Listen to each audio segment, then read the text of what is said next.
On behalf of Operation, Captain Emerson Calica, First Officer Ryan Ganaban, and the rest of the crew members, we would like to say thank you for flying with us. Mga malamig pa ng ikalalabag lang po natin sa palimarang pandaigdig ng Pinoy Aquino. Tayo po ay patungo sa Terminal 2 para sa inyong pahay sa pagbaba.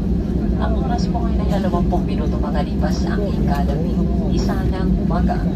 At ikinagagalak po namin ipinaalam sa inyo na tayo po ay maaga ng 40 minuto sa ating dagdag oras ng pagdating.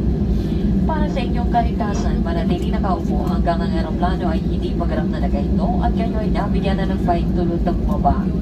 Mag-ingat po sa pagkuha ng anumang bagay na maaaring mahulog mula sa overhead compartment.